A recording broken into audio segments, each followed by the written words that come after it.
Από κοντά. Για όσους δεν με ξέρετε, ονομάζομαι Βεργιανός Δημήτρης. Η εταιρεία εξειδικεύεται στα κατασκευμένα προϊόντα από το 1972, κυρίως θαλασσινά, φρεσκοκατεψυγμένα. Και μέσα από κάποιες διαδρομές, πριν 4 χρόνια είχαμε πάει σε μια έκθεση αλιμεντάρια, δεν ξέρω αν ξέρετε, στη Βαρκελόνη, η οποία είναι η αντίστοιχη εδώ τροφίμων και ποτών. Και συνάντησε έναν Ισπανό, ο οποίος το είχε φτιάξει ήδη το προϊόν αυτό, καθώς εγώ το έδωσα σαν ιδέα. Αυτός το έχει υλοποιήσει ήδη. Και μετά από κάποιες διαπραγματεύσεις και κάποιες διαδικασίες νομικές, γιατί δεν είναι εύκολο να το φέρει στην Ελλάδα, πήραμε άδεια, ξεκινήσαμε, το βηματίσαμε στο δικό μας το κλάδο στα κατεψυγμένα, ετοιμάζουμε μια εφαρμογή να κάνουμε επίπαγο με θαλασσινό νερό. Περιμένουμε απλά την άδεια από το Υπουργείο Ανάπτυξης. Και στην πορεία γνώρισα εσάς, πιστεύω τους ειδικούς, τους τόπους στην Ελλάδα για το συγκεκριμένο προϊόν. Έρχεται σε ασκούς, είναι φιλτραρισμένο, δεν έχει όζον, είναι βιολογικά καθαρισμένο, έχει όλα τα κατάλληλα, έχουν αφαιρεθεί οτιδήποτε υπάρχει κακό, θα το πω έτσι.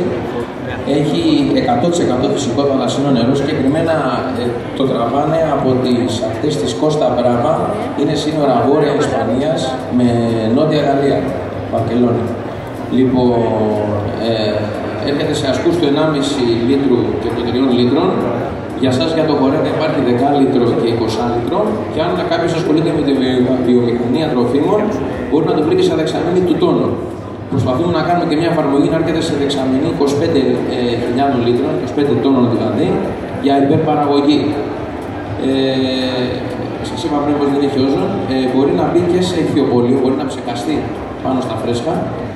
Κατά συνέπεια δεν έχουμε απώλεια βάρους στο φρέσκο, κατά συνέπεια το κρατάμε σε μια φυσική κατάσταση σαν να είναι στη θάλασσα.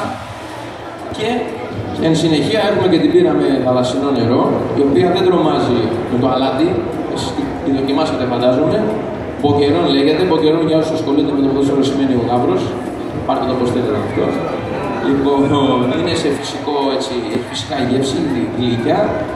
Και οι ειδικοί της μπύρας λένε ότι δεν πρέπει η μπύρα να χτυπάει στο τείχομα, πρέπει να σκάει στον πάτο, έτσι ώστε να βγάζει τα αρώματα. Κάτι άλλο θέλετε να με ρωτήσετε, δεν ξέρω εγώ. Κόσμος αν έχει κάποιες απορίες, δεν ξέρω. Αν έχετε κάτι να με ρωτήσετε, κάτι συγκεκριμένο. Για την παντέντα θα σας πω, μιας και το θυμάμαι, ότι είναι καταχωρημένη για 10 χρόνια, έχει κατοχυρωθεί. Ετοιμάζουν εργοστάσιο στην Καλιφόρνια. Με τον τρόπο αυτό προσπαθούν οι Ισπανοί να το κρατήσουν για άλλα 10 χρόνια. Οπότε πάμε σε 20 ετία. Έρχεται ισοτονικό ποτό, έτσι για να ξεφύγουμε λίγο τα δεδομένα. Μεγαλώνει γκάμα, Μεγαλώνει γκάμα, ισοτονικό ποτό, μπαίνουν στην φαρμακοβιομηχανία και είναι στον όμιλο της Νοβάρτης. Είναι όλοι ακούσατε την εταιρεία. Αυτά από μένα. Ωραία. Το μόνο που μένει να δείτε εφαρμογές εδώ. Τώρα θέλουμε εφαρμογές από τους ειδικούς. Σας ευχαριστώ πάρα πολύ. Εμείς ευχαριστούμε πάρα πολύ.